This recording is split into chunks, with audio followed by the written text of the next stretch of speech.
자, 오늘은 앞에 우리가 이제 간염형 식중독을 했는데 오늘은 독소형 식중독에 대해서 알아보도록 하겠습니다. 그래서 저번 시간에 간염형 식중독 7개를 했는데 그 7개 중에 리스테리아 모노사이토제니시스만 양성균이고 다 음성균이라고 그랬죠. 그런데 독소형은 이 4가지다 그람 양성균입니다. 첫 번째 항색 포도상 알균, 영어로는 스테빌로코커스 아우레우스라 그러고, 두 번째 크리스티움 보툴륨, 이거 그다음 바실루스 세레우스, 그다음에 크리스티움 프레퍼리젠스라고 합니다. 그리고 1번, 2번은 식품 내 생성 독소형이고, 바실루스 세레우스 같은 경우는 식품 내 생성 독소형하고 장갑 내 생성 독소형 두 가지 타입으로 나눠진다고 했습니다. 그리고 4번은 장갑 내 생성 독소형 식중독균으로 대표적인 균입니다.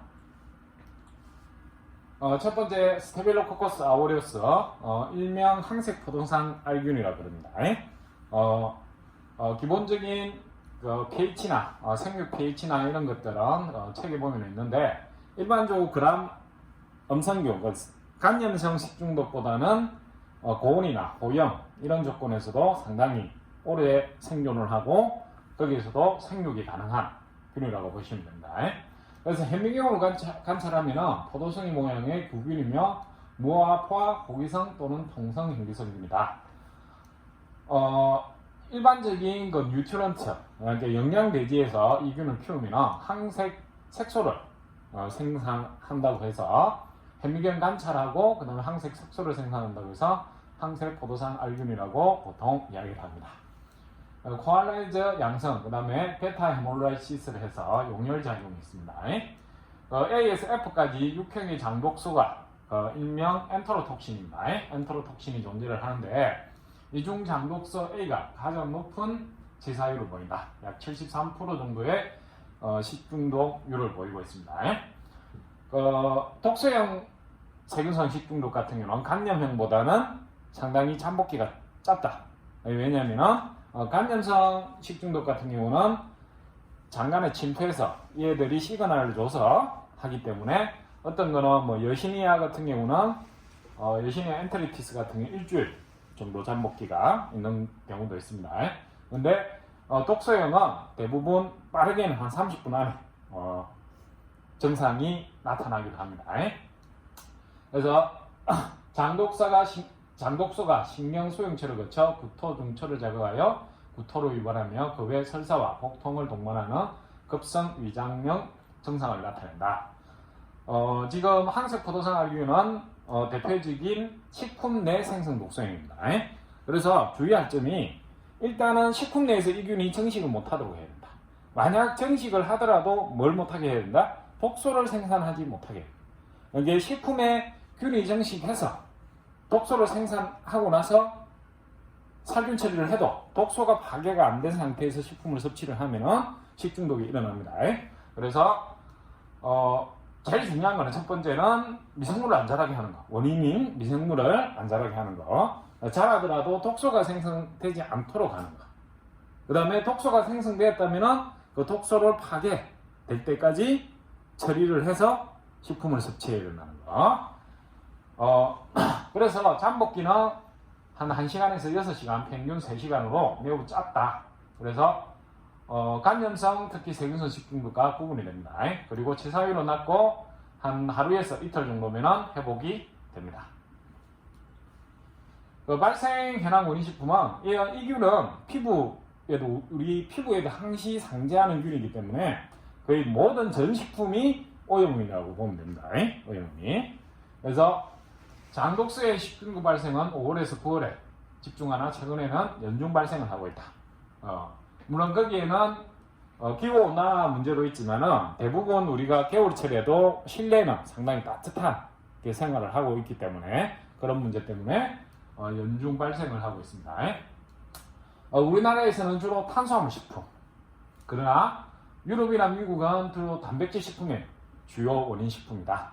이제 탄수화물 식품이라면은 우리가 흔히 쉽게 먹을 수 있는 김밥, 그 다음에 햄버거, 샌드위치, 뭐 이런 것들이 원인식품이 될 수가 있습니다. 원인식품이. 인간이나 동물의 거의 모든 조직이나 기관에 침투하여 한홍성 염증을 유발한다. 이게 식중독균이기도 하지만 피부에 보면은 여드름을 일으키기도 합니다. 이게 고름이나 이런 것들을 생산하기 때문에 주로 사람의 한홍소 또는 콧구멍, 목구멍 등에 많이 존재를 한다. 원인식품에는 이게 뭐 주로 많이 검출되는 식품이라고 보시면 되는데 거의 모든 식품에 검출이 된다고 보면 됩니다. 그 중에 특히 육류 및 거강용품, 그다음에 어패류하고 거강용품, 두부 같은 단백질 식품뿐만 아니라 김밥, 도시락, 떡 같은 전분질이 많은 탄수화물 식품에도 주로 발생을 합니다. 그리고 이 균의 특징이 또 호염에도 좀 강하기 때문에 뭐 때로는 젓갈, 때로는 뭐 장류 쪽에서도 검출이 되기도 합니다. 근데 앞에 말했다시피 중요한 거는 첫 번째는 균이 못 자라게 하는 거. 두 번째는 균이 자라더라도 지사량의 독소량을 생산하지 않도록 하는 거. 이게 중요한데 왜 그러냐면은 독소가 생성되면은 엔테로톡신 이 잔독소는 100도씨에서 30분간 가열해도 파괴되지 않습니다. 이게 독소가 생성된 후에는 일반적인 우리 조리법으로는 뭘 할 수가 없다? 파괴를 할 수가 없다. 그래서 제일 중요한 게 독소를 원천적으로 생성하지 않는 게 제일 중요하다. 김밥에 독소가 생성된 균이 있어. 근데 그 김밥을 100도씨에서 30분 가열 처리해서 먹는 사람은 없죠. 그래서 원천적으로는 균이 못 자라게 해야 되고, 두 번째로는 균이 독소를 생성 못하게 해야 된다. 독소를. 그래서 독소가 생성되고 난 후에 그 식품을 살균 처리해도 독소가 파괴가 안 되면은 파괴가 안 된 식품을 섭취하게 되면은 식중독이 발생이 된다. 발생이. 그래서 가능한 원료를 위생적으로 관리를 해야 된다. 이게 균이 증식되지 않도록. 그 다음에 오염관리와 함께 충분한 열처리와 조리 후 신속히 섭취를 하는 게 좋다. 특히 이 독소는 재가열 시에 충분히 파괴되지 않기 때문에 식품에 이 균이 오염되지 않도록 하는 것이 가장 중요하다. 이게 원천적으로 균에 오염되지 않게 또는 균이 증식되지 않게 관리하는 것이 가장 중요하다. 그래서 이런 식으로 현미경을 보면 이 주사전자 현미경 사진인데 포동송이처럼 이렇게 생겼다고 해서 황색 포도상 알균이라고 합니다. 두 번째, 같은 식품 내 생성 독소형 균입니다. 크리스틴 보툴륨이라고 하는데 이 균은 우리가 이장에서 산소 요구도에 따른 미생물을 분류했는데 그 중에 대표적인 절대행기성, 그러니까 펜성행기성균이라고 보시면 됩니다. 즉 산소가 있으면 균이 죽는다. 그럼 이 균을 죽이려면 산소를 접촉시키면 돼. 산소를. 그래서 주로 어디에 많이 분포를 한다? 식품 내부. 뭐 햄 같은 경우 그 표면이 아니고 내부 쪽에 산소가 접촉하지 않는 부분. 그다음 통조림. 진공 상태의 통조림. 탈기가 된 이런 식품에 주로 많이 생성을 합니다. 그리고 이 균의 특징이 통조림에서 증식을 하고 나면은 보통 균들은 가스를 생성하는데 이 균은 가스를 생성하지 않습니다. 그래서 통조림이 보통 가스가 생성되면 부풀어지는데 부풀어지는 현상이 없다. 현상이. 이게 육안으로 봤을 때는 통조림이 뭐다? 정상으로. 그다음 양성 강균이고 펜성 행규성균이다. 역시 바실루스 속과 똑같이 내열성 아포를 생성하는 게 특징이다. 내열성 아포를. 난황돼지에서 라이페이즈를 생성하고 혈액 한천돼지에서 역시 헤모라이시스, 용혈작용을 일으킨다. 크리스토 보툴륨은 균체 외 신경독소를 생성합니다. 이게 아까 앞에 했던 스테빌로코커스 아우레우스는 장독소. 이거는 뭐다? 뉴로톡신이라고 그래가지고 신경독소를 생성합니다.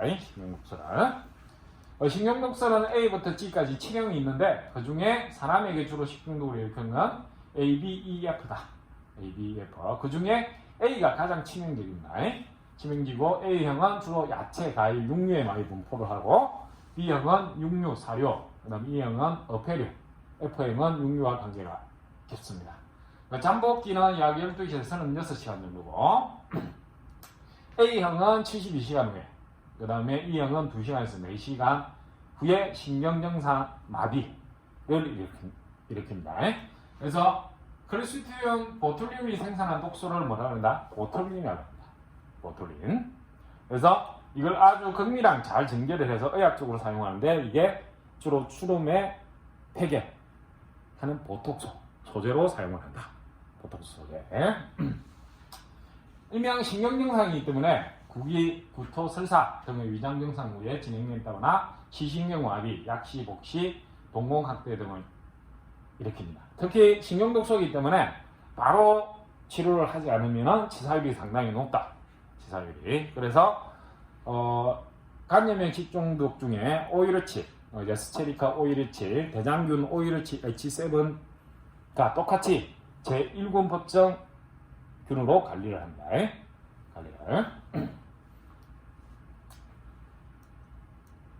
발생해당 및 원인 식품을 보면 세계적으로 발생하여 구미에서는 A형, B형균에 의한 것이 많고 E형은 일본, 캐나다, 러시아, 스칸다비나 제국 이런 데서 주로 많이 발생을 했습니다. 그다음에 우리나라에서는 2003년에 소세지를 섭취한 사람부터 한 건의 보톨륨 식중독 사례가 보고되어 있으나 그 위에는 아직까지는 보고 사례는 없습니다. 그런데 검출된 사례들은 있다. 검출된 사례들은. 원인 식품은 통조림, 과일이든 채소든 맹조림, 훈제품도 그 표면이 아니고 안쪽에 독일이나 햄, 소세지 같은 식육 제품, 그 다음에 러시아나 프랑스에서는 의류 훈제품, 의류 훈제품 쉽게 말하면은 이게 뭐 우리가 말하는 어묵, 두꺼운 어묵, 그 다음 미국은 채소나 과일의 뱅조림, 통조림 식품 등에서 주로 발생이 되고 있습니다. 예방은 토양에 의한 오염을, 크리스티움 속은 바실루스와 똑같이 주로 토양에 많이 존재한다. 토양에. 그래서 원천적으로 원료부터 오염 찬스를 줄여야 세척을 잘한다든지 이런 식으로. 그래서 토양에 의한 오염을 방지하고 열 처리를 하거나 방사선 조사 등으로 포자를 파괴한다. 그리고 통조림은 고온 장시간 살균하여 80도에서 30분간 가열 후 섭취를 한다. 그리고 pH 4.5, 수분 활성도 0.94, 온도 3.3도 이하의 조건에서 주로 통조림도 저장을 하는 게 좋습니다. 그 외에 이제 항균 제천과 같은 화학적 방법과 포자의 발암, 균의 증식을 방지할 수 있는 방법으로 예방이 가능하다. 그래서 요렇게 생긴 게 크리스티움 강균의 다발성 펜모를 가지고 있는 거. 여기에 크리스티움 보툴림의 모양이다. 그 다음에 이제 바실루스 세리우스. 바실루스 세리우스는 식품 내 생성 독소형 타입이 있고, 그 다음에 뭐가 있습니까? 장간 내 생성 독소형 타입이 있다. 장간 내. 그래서 두 가지 타입으로 나눠진다. 그래서 일반적으로 식품에서는 독소를 생성하지 않고 장내에서 균이 정식하는 독소를 생성하는 걸 설사형 타입. 이게 쉽게 말하면 이 균에 의해서 뭐 김밥이 오염된 김밥을 먹었다. 쉽게 말하면 설사형은 화장실에 해서 밑으로 계속 설사를 하게 되는 거고, 식품 내 생성 독소형은 타입은 위로 구토로 계속. 이게 위로 구토하는 거는 식품 내 생성 독소형 타입, 구토형 타입. 그 다음에 밑에 설사로 가서 계속 화장실에 들락날락 하는 거는 뭐다? 설사형 독소형 타입이다. 이거는 장간 내 생성 독소형 타입이다. 이렇게 보시면 됩니다. 바실루스는 대표적인 크리스티움과 같이 내열성 포자를 생성하는 균이다. 내열성 포자를. 그리고 감균이고 그다음 양성균입니다. 역시 베타 헤몰라이시스 용혈 현상을 가지고 있고, 레스치나제라는 이것도 일종의 지방분해 요소입니다. 지방분해 요소. 레스치나제를 생성하여 난항 반응에 의해서 양성 반응을 나타낸다. 그래서 바실루스 속과 구별해. 이제 바실루스 속에 많은 속들이 있는데 세리우스가 구별할 때 레스치나제를 생성하느냐 안 하느냐 이거.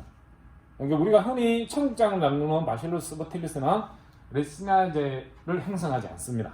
효소를 내보면.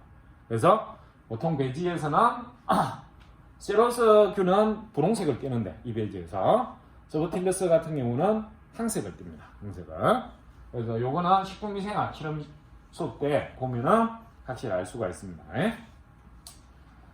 그래서 두 가지 타입의 독소, 즉 설사형은 장간 내 생성 독소형, 구토형은 식품 내 생성 독소형인데 설사형 독소는 분자량이 5.5에서 6만 정도의 고분자 단백질로 되어 있다. 약 17개의 아미노산으로 구성되어 있습니다. 그래서 식품에서는 독소를 생성하지 않고 뭐다? 이게 오염된 균이 섭취가 됐을 때, 다량의 오염된 균이 섭취가 됐을 때 장간에서 독소를 생성한다. 그럼 이 독소 타입들은 뭐냐? 장독소입니다. 엔테로톡신. 역시. 그 다음 구토용 독소는 식품에서 증식하여 독소를 생성한 후 섭취할 때 발병하는 독소다. 역시 구토용 독소는 식품 내 생성 독소이기 때문에 셀룰로스하고 똑같습니다. 균은 살균해가 없더라도 독소가 생성되어 있으면 뭐다? 문제가 될 수가 있다. 문제가. 구토용 독소형은 분자량이 1만 이하의 저분자 펩타이드로 내열성이 강해 160도에서 90분간 가열해도 파괴되지 않는다. 그 다음에 설사형 독소형의 고분자 단백질, 독소보다는 산, 알칼리, 단백질 다수분해수의 장력이 여기 높다. 즉 고분자인 단백질일 때는 단백질 가수분해수나 산이나 알칼리에서 잘 끊어집니다. 저분자 형태로 뭐 아미노산 형태로 분해가 되거나 이렇게 되는데, 저분자 펩타이드 같은 경우는 고분자보다는 훨씬 산이나 알칼리 열에 의해서 강하다. 그래서 특히 구토형 같은 경우 식품 내 생성 독성이라고 그랬죠, 그죠? 그래서 식품 내에서 뭐다? 이것도 바실루스 스테비로코커스 아우레우스처럼 식품에서 생성되지 않게 하는 게 중요하다. 그러니까 원료에서부터 원천적으로 예방을 하는 게 중요하다. 증상은 뭐 말 그대로 설사형은 설사를 계속, 수인성 설사, 어지러움, 복통 등의 대부분 설사를 주로 하는 거고, 구토형은 주로 잠복기가 1시간에서 5시간으로 구토로 일으키면 가끔 심한 복통과 설사를 일으키기도 합니다. 그래서 설사형의 경우 균체수는 이 정도, 구토형의 경우 이 정도입니다. 그 발생 현황 및 원인 식품을 보면 바실루스 세리우스균은 약 1억 마리 이상이 됐을 때 식중독을 일으킵니다. 이게 뭐 구토형이든 설사형이다. 다음 조리 과정에서 실온에 방치하거나 시설 위생 상태가 나쁘면 식품이 2차 오염을 유발한다. 즉 바실루스 속은 포자를 행성하기 때문에 이것들이 포자가 형성돼서 어디로 비산을 할 수 있다? 공기 중으로 비산을 할 수 있다. 공기 중에 포자 형태로 떠다니다가 이게 찬스가 되면은 어떻게? 식품에 다시 낙하를 해서 증식을 할 수 있습니다. 그래서 이런 2차 오염이 유발이 될 수가 있다. 그 원인 식품으로는 주로 설사형은 주로 뭐가 많다? 단백질 계통의 식품이 많다. 설사형, 단백질 계통. 그러니까 육류, 채소의 수프, 조리한 식육, 소세지 등의 육가공품에 주로 많이 검출이 됩니다. 그러니까 설사형은 주로 단백질 식품의 연관이 좀 높다. 물론 탄수화물 식품이 안 나오는 건 아닙니다. 근데 주로 상관관계를 분석해 보니까 설사형은 좀 단백질 식품하고 많이 친하더라. 그 다음에 구토형은 볶음밥, 쌀밥 같은 뭐 김밥 이런 탄수화물 식품하고 좀 연관성이 높더라. 탄수화물하고. 그래서 김밥에는 주로 우리가 구토형 타입이 나온다. 그래서 김밥도 원천적으로 어떻게 해야 된다? 구토형이 아까 식품 내 생성 독소형이라고 그랬죠. 그래서 식품에서 독소를 생성하지 않는 게 중요하다. 그래서 김밥이나 이런 재료에 이 균이 오염되지 않도록, 원료나 김밥에는 꼭 쌀밥만 있는 것도 아니고 뭐 다양한 채소들이 들어가죠. 그래서 이런 데서 오염이 되지 않도록 하는 거. 예방은 대량의 균을 섭취하지 않도록 한다. 당연한 말이고, 그 다음에 발화를 막고 영양세포 증식을 방지한다. 원재료나 조리식품이나 2차 오염이 생기지 않도록 주의를 한다. 특히 공중낙하군이나 이런데 식품의 온도와 시간 관리가 중요합니다. 그래서 강균 행태 역시 다발성 편모를 가지고 있는 게 바실루스 세리우스의 전형적인 균 모양입니다. 그다음 이제 네 번째 독소형 마지막입니다. 독소형 마지막인데 이건 대표적인 장간 내 생성 독소형입니다. 장간 내 생성 독소형. 왜 교수님이 그럼 식품 내 생성 독소형, 장간 내 생성 독소형, 간염형 식중독 이렇게 계속 강조를 하냐면은 식품위생사 또는 식품위생사, 식품기사 시험에 단골 문제를 출제해요. 단골 문제로. 이 구별하는 게 1차적인 거고, 각각의 균에 대한 특징, 그 다음에 독소 생성균 같으면은 예를 들어서 어떤 독소를 생성하는가, 이게 스타빌로코커스 아우레우스 같은 경우는 대표적인 엔테로톡신, 장독소를 생산한다. 뭐 클리스트리움 보툴리움 같은 경우는 대표적인 식용독소, 누로톡신을 생산한다. 요새는 시험 문제가 조금씩 어려워지기 때문에 세균성 식중독만 하는 게 아니고 예를 들어서 보기를 내놓고 식용독소를 생산하는 것을 모두 고르시오. 이런 식으로. 그 중에 뭐 클리스트리움 보툴리움도 넣고, 그 다음 보고독도 넣고, 테트라톡신도 넣고, 이런 식으로 해갖고, 식용독소와 관계된 모든 것을 골라내는 문제다. 이게 요새는 식중독 분야에 포괄적인 개념으로 시험 문제가 많이 출제가 됩니다. 그래서 아주 세세한 부분까지 잘 알아야 된다는 거. 그 첫 번째가, 왜냐면 세균성 식중독은 거의 매년 최소 한 문제, 많게는 3문제 정도 항상 출제가 되기 때문에 기사시험이 20문제라면 항상 출제가 되기 때문에 잘 알아둬야 됩니다. 그래서 클리스트리움 펄퍼리젠스는 대표적인 장간내 생성 독소입니다. 장간내 생성 독소. 역시 그다음 양성. 그 다음에 쉽게 클리스트리움이 탁 나온다. 균일임 속이. 그러면 무조건 이거는 편성 행기성균, 절대 행기성균이다. 이게 산소가 있으면 무조건 죽는다. 이 속의 특징입니다. 클리스트리움은 무조건 산소가 있으면 죽어. 이게 클리스트리움 말만 나오면은 클리스트리움 보툴리움이다, 클리스트리움 펄퍼리젠스다, 클리스트리움 성만 나오면은 무조건 편성 행기성균, 절대 행기성균이라고 보시면 됩니다. 그래서 그다음 양성 편성 행기성균으로 역시 클리스트리움은 또 뭘 한다? 바실러스 속하고 똑같이 포자를 무조건 행성한다. 포자를. 이게 클리스트리움 특징이 포자를 형성하고 뭐다? 편성 행기성균, 절대 행기성균이다. 이게 가장 큰 특징입니다. 클리스트리움 속에. 그다음 양성, 편성, 행기성, 포자를 형성하는 강균으로 포자는 내열성이 있어서 100도씨에서 4분간 가열해도 3일 잘 포자는 죽지 않습니다. 그치? 어떤 포자든 바실러스 세리오스든 클리스트리움이든 포자가 형성된 곰팡이 포자든 포자는 항상 악조건의 환경에서 영양세포보다는 훨씬 오래 산다. 훨씬 오래. 장간내 정식하여 포자를 형성하여 역시 엔테로톡신, 장독소를 생성합니다. 이게 앞에 바실러스 세리오스, 스타빌로코커스 아우레우스, 클리스트리움 펄퍼리젠스는 무슨 독소를 생성한다? 친절하게 시험을 칠 때 장독소로 적어놓으면 좋겠지만 뭘로 대부분 적어놓는다? 엔테로톡신, 영어로 적어놓는다. 그래서 뉴로톡신, 엔테로톡신. 뉴로톡신은 신경독소다. 엔테로톡신은 장독소다. 그래서 엔테로톡신이라는 영어도 다 알고 있어야 됩니다. 영어로. 엔테로톡신을 생산한다. 독소 단백질은 A에서 F까지 6종류로 나눠지고 사람에게 식중독을 일으키는 독소는 99%가 A형 타입이다. A형 타입. A형은 100도씨에서 1시간에서 4시간 가열해도 3일이 나지 않는 열성 포자가 많이 생성된다. 그런데 B에서 E까지는 100도씨에서 5분 정도 3일 되는 포자를 형성한다. 그래서 당연히 가열 처리를 해도 잘 파괴가 되지 않는 A형 타입이 식중독 발생률이 99%로 가장 높다. 정상은 한 보통 10억 마리 이상의 대량의 균이 정식돼야 일어납니다. 10억 마리 이상 정도의 대량 정식한 클리스트리움 펄퍼리젠스가 소장에서 정식할 때 형성되는 포자가 가수분에 의해서 장독소를 생성합니다. 그래서 이 장독소가 우리가 식중독을 일으키게 하는 원인입니다. 그래서 A형 식중독은 주로 설사형, 바실러스 세리오스 식중독과 유사한 증상이며 잠복기는 한 8시간에서 20시간. 주로 설사와 복통을 주중성하고 구토와 발열은 거의 없다. 그래서 이 클리스트리움 펄퍼리젠스는 주로 가정집에서는 잘 안 나타납니다. 가정집에서는 잘 안 나타나도 어디? 집단급 식소, 음식점 이런 데서 사례가 많다. 특히 튀김 요리, 행기성균이니까 튀김 옷을 입히면 이제 삼소가 접촉이 안 되죠, 그죠? 그럼 식었어. 왜냐면 튀길 때는 온도가 올라가니까 이게 내 환경이 별로 안 좋네. 포자를 형성한 거.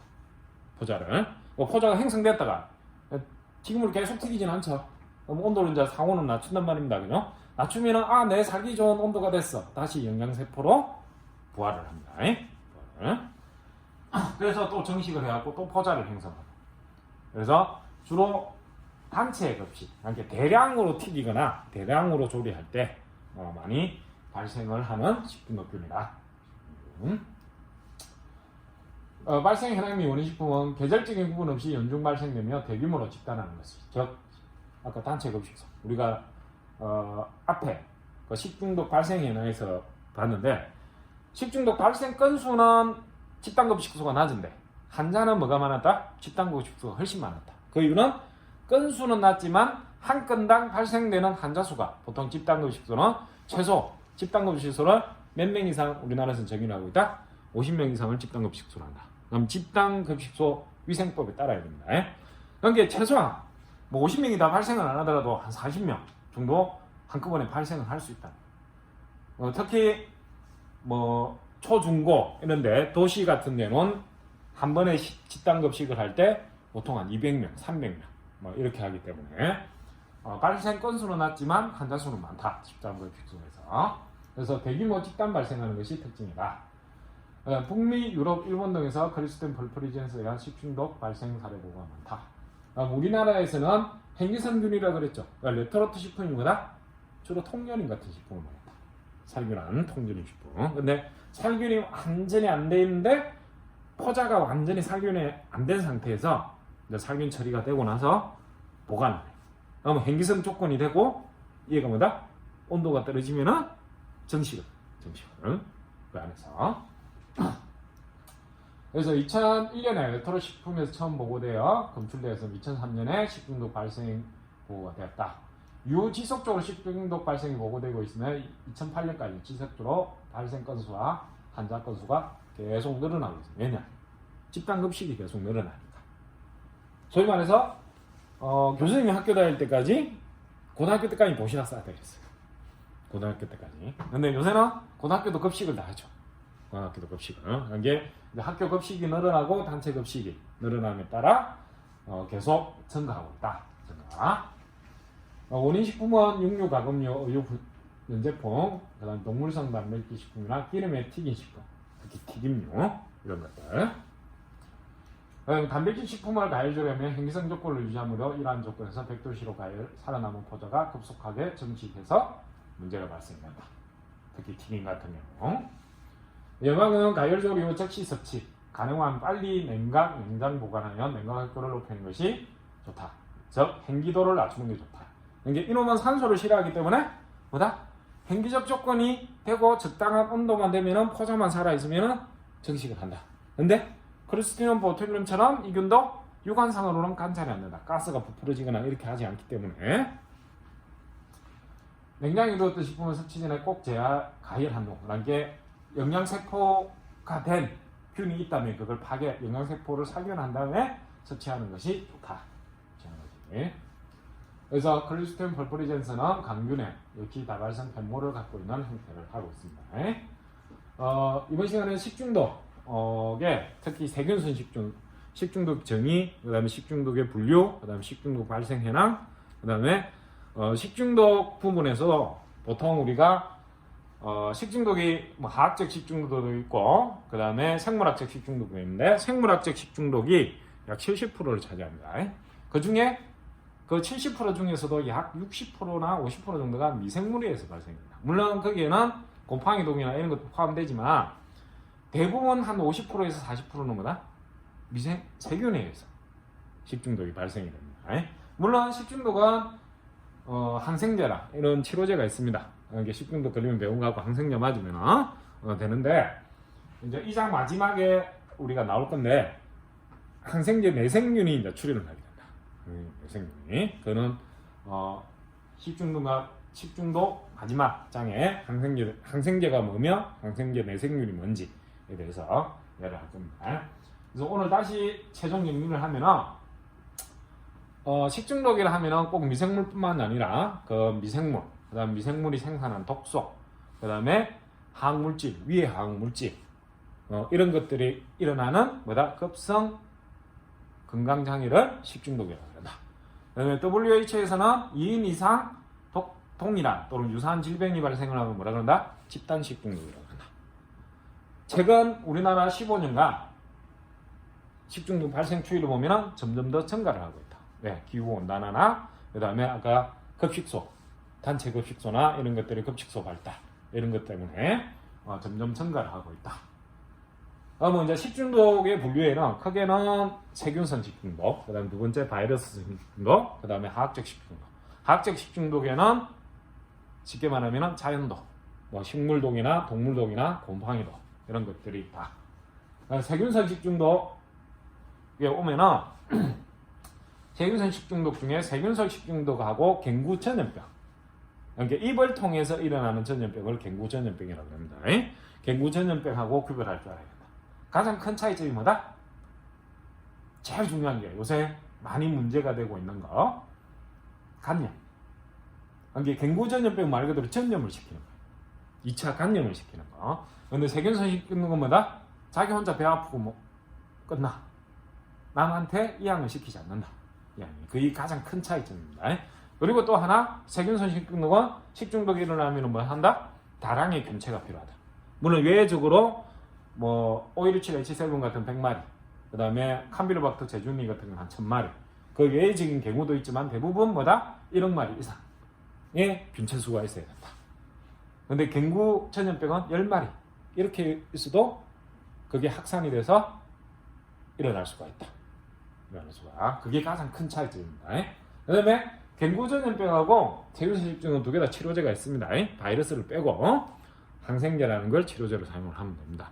근데 이제 요 다음에 수업에 이제 바이러스 식중독을 할 건데, 바이러스 식중독은 특별한 치료제가 잘 없다. 이게 바이러스 치료제가 백신인데 백신이 잘 없다. 백신이. 지금 코로나 바이러스 뭐 백신 개발 한창 하고 있는데, 뭐 중국에서 어떤 과학 논문 나왔는데 탱자라고 귤처럼 생긴데 쪼개한 거에서 못 먹는 거. 탱자의 그게 두 성분이 헤스파리딘이라는 성분인데 그게 코로나 바이러스의 침투를 막는다고 지금 SCI 논문이 나왔어요. 교수님 어릴 때만 해도 가시덤불에 뭐 탱자가 많이 늘었어. 탱자. 이게 귤 작은 거 낑깡하고는 틀려. 그럼 탱자는 못 먹어. 못 먹어. 그래서 백신 개발에 한번 또 기대를 해보고. 그래서 이제 세균성 식중독은 또 뭘로 나눠진다? 간염형 식중독하고 독소형 식중독으로 나눠진다. 독소형 식중독은 다시 식품 내 생성 독소형균하고 장간 내 생성 독소형으로 나눠진다. 그래서 간염형 식중독의 대표적인 뭐 살모넬라부터 배공성 대장균 쭉쭉 강론에 대해서 공부를 하셔야 되고, 그다음 독소형의 4가지. 그 4가지 중에 어떤 거는 식품 내 독소형, 어떤 거는 장간 내 생성 독소형.